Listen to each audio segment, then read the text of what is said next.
എന്നാ ശരി, ഞാൻ പള്ളി പോരാ. പള്ളി പോവാം. ബാങ്ക് കൊടുത്തില്ലേ?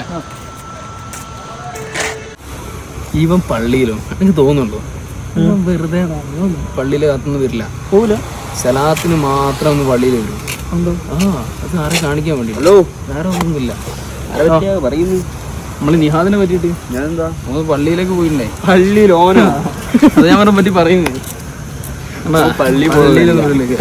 വേറെന്തോ എന്റെ വെള്ളം കുടിക്കാണ്ട് പോകുന്നു. പള്ളിയിൽ വെള്ളം കുടിക്കാൻ പോലെ ഇടയ്ക്കിടയ്ക്ക് ഞാൻ ഇടയ്ക്കിടയ്ക്ക് പള്ളിയിലേക്ക് പോകുന്ന സമയത്ത് ഇവൻ പള്ളിയിൽ നിന്ന് ഇറങ്ങി വരും. പള്ളിയിലൊന്നുമില്ല. എനിക്കും അങ്ങനെ തോന്നിക്കണേ. സംഭവം ഉള്ളതല്ലേ? ഉള്ളതാടാ, അങ്ങനെ കണ്ട അങ്ങനെ പറയില്ലല്ലോ.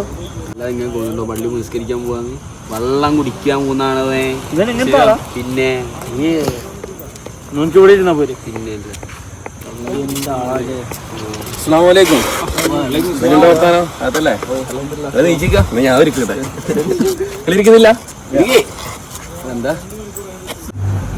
പറഞ്ഞോണ്ടിരുന്നത്? അവസ്ഥ ഇവര് രണ്ടാൾ പറയുന്ന നമ്മളെ നിയാദില്ലേ, ഓമനി പള്ളിയിൽ പോയിട്ട് നിസ്കരിക്കില്ല പോലും, വെള്ളം കുടിച്ച് വരുത്താണ് ഇവര് പറഞ്ഞപ്പോൾ എനിക്കും തോന്നി അതിൽ എന്തോ ഉണ്ട്. ഇവര് 2-3 പ്രാവശ്യം അങ്ങനെ കണ്ടിട്ടുണ്ട് പോലും. പക്ഷെ അത് നമ്മൾ അങ്ങനെ കാണാറില്ല. നമ്മൾ പള്ളിയിലേക്ക് വരുന്ന സമയത്ത് പള്ളിയിൽ നിന്ന് പുറത്ത് പോകുന്നത് കാണാറുണ്ട്, പക്ഷെ നിസ്കരിക്കുന്നത് കാണാറില്ല. അതെ, ഒരു ഡൗട്ടുണ്ട്. എന്താടാ ഒക്കെ ഇത്ര വിവരമില്ലാതായിപ്പോയി? ഒന്ന് ചിന്തിച്ചു പോയിക്കൂടെ? പക്ഷെ നമുക്കൊക്കെ തലച്ചോറ് തന്നിട്ടില്ലേ? അവൻ നിസ്കരിച്ചു ഇല്ലേ നിങ്ങൾക്ക് എങ്ങനെ പറയാൻ കഴിയുക? നിങ്ങൾ കണ്ടിട്ടില്ല ശരി, അവൻ നിസ്കരിച്ചില്ല എന്നാണ് അർത്ഥം? നിങ്ങളൊന്ന് ആലോചിച്ച് നോക്ക്. അവൻ നിസ്കരിച്ചിട്ടുണ്ടെങ്കിൽ നിങ്ങളുടെ നിസ്കാരവും നിങ്ങളുടെ ഇബാദത്തൊക്കെ അതിൻ്റെയൊക്കെ കൂലി പഠിച്ചു മുൻപ് കൊടുക്കും.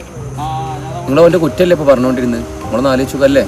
അല്ലാഹുവിൻ്റെ റസൂൽ സല്ലല്ലാഹു അലൈഹി വസല്ലം തങ്ങൾ പറഞ്ഞിട്ടുണ്ട്, നമ്മളൊരാളെ കുറ്റം പറയുമ്പോൾ മോശമായി ഒരാളെ ഉപദ്രവിച്ച വാക്കുകൊണ്ടോ പ്രവൃത്തി കൊണ്ടോ ഉപദ്രവിച്ചാൽ നമ്മൾ ചെയ്ത ഇബാദത്ത് അള്ളാഹു മുൻപ് കൊടുക്കും. ഇനി നമുക്ക് കൊടുക്കാനും മാത്രം നമ്മുടെ അടുത്ത് ഇബാദത്തൊന്നും ഇല്ലയെന്നുണ്ടെങ്കിൽ അവൻ ചെയ്ത കുറ്റങ്ങൾ പഠിച്ചു നമുക്ക് തരും. നമ്മൾ മരിച്ചു പോയി കഴിഞ്ഞാൽ അള്ളാഹിൻ്റെ മുമ്പിൽ നമ്മൾ എത്തണമല്ലോ. അവിടെ എത്തുന്ന സമയത്ത് പഠിച്ചു നമ്മളോട് അള്ളാഹിനോട് പൊരുത്തപ്പെടിക്കുന്ന കാര്യമില്ല പറയുക.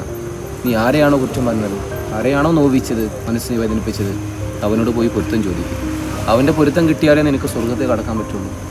റബ്ബ് പോലും പറയുന്ന കാര്യമാണ്. അതുകൊണ്ട് വേറൊരാളെ ഇബാദത്തിനെ കുറിച്ചോ അവരെ നന്മയെ കുറിച്ചോ നമ്മൾ ജഡ്ജ് ചെയ്യാതെ നമ്മുടെ നന്മകൾ നമ്മൾ ഉഷാറാക്കാൻ നോക്കുക, അത് നന്നാക്കാൻ നോക്കുക. മറ്റൊരാളെ കുറ്റം നമ്മൾ പറയേണ്ട. അവർ ചെയ്യുന്ന നന്മകൾ അത് പടച്ചോൻ കാണുന്നുണ്ട്, നമ്മൾ കാണുന്നില്ലെങ്കിലും. കേട്ടോ? അസ്സലാമു അലൈക്കും.